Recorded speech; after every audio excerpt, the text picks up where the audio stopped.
নাফরমান বেনামাজি হইয়া আমার মাওলার কবরের ভিতরে রওনা করো। আহারে ওই সূর্যের এক হাত পা হাত মাথার উপর আমার মাওলা টাস কইরা ছাইরা দেবে। আমার মাওলা ডাক দিয়া বলবো, সূর্য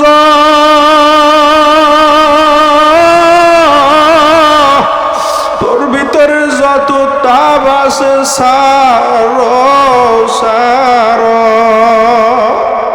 সূর্যের তাপে নাফরমানের মাথাটা ভাইটা মগজগুলো বাতের মতো টকবক কইরে ঘুরতে থাকবে। বাজায় সবার চক্ষুটা বন্ধ করো।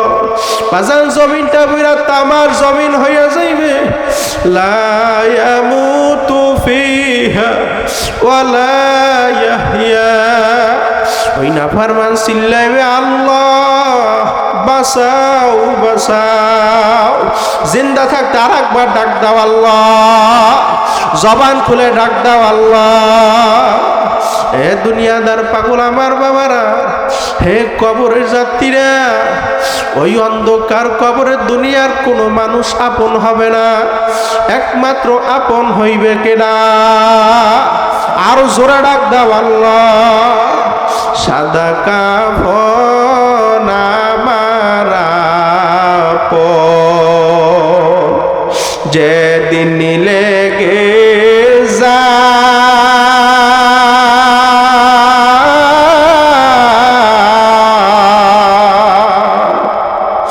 সেদিন তোমরা দিও আমায় জনমের বিদায়।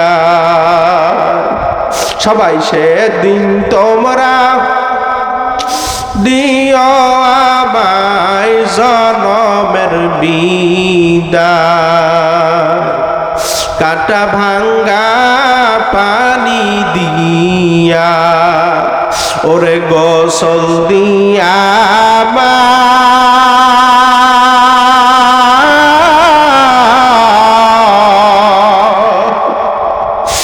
আতর গোলাপ দিয়া পরে সুরমা দিও গায়।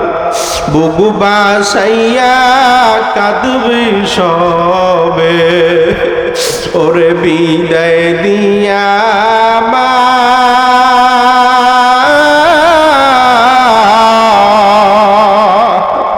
কাঁদবে কত আপন সজন সঙ্গের সাথী ভাই।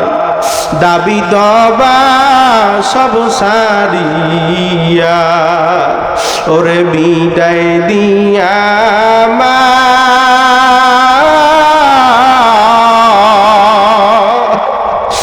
আপন বলতে ওই কবরে আর তো মাবুদ নাই, একমাত্র আপন কেডা? দুইটা হাত জাগায় দেখাও কেডা? আয় আল্লাহ, হাতের দিকে তাকাইয়া দেখো, এই মাজলিসের দিকে তাকাইয়া দেখো, কত এতিম সন্তান, মাও নাই বাবাও নাই রে আল্লাহ। ওই এতিম সন্তান আল্লাহ আপনার দরওয়াজায় হাত জাগাইছে। আয় আল্লাহ, ওই হাতের উসিলা করে আমাদের সবাইকে মাফ করে দে আল্লাহ। মজলিসের দিকে তাকাইয়া দেখো, কোন কোন যুবক বাবার, কোন কোন বৃদ্ধ বাবার মনে পড়তেছে, হুজুর আমার মায়ের লাশ আমি নিজ হাতে ওই কবরের ভিতরে ফেলাইয়া রাখছি, আমার বাবার লাশ আমি নিজ হাতে কবরের ভিতরে ফেলাইয়া রাখছি। এই মজলিসে এমন বৃদ্ধ বাবা আছে, মনে মনে বলতেছে, হুজুর 30 বছর হইয়া গেছে আমার মায়ের মা কইয়া ডাকতে পারি না, 40 বছর হইয়া গেছে আমার মা বারে বাবা বইলা ডাক দিতে পারি নাই। মা নাই কার কার? মাও নাই বাবাও নাই, হাত জাগাও, নারায় থাকবে। আল্লাহ আপনি তাকাইয়া দেখেন, এতিম সন্তান আল্লাহ আপনার দরওয়াজায় হাত উঠাইছে, আল্লাহ হাতের উসিলা কইরা তার মা বাবার কবরকে জান্নাতের বাগান বানাইয়া দেয়। আল্লাহ আপনি মোদের সবাইকে কবুল করে নেন। আল্লাহ যেই কথাগুলো বললাম, আল্লাহ আমাকে এবং সবাইকে আমল করার তৌফিক দিয়া দেন।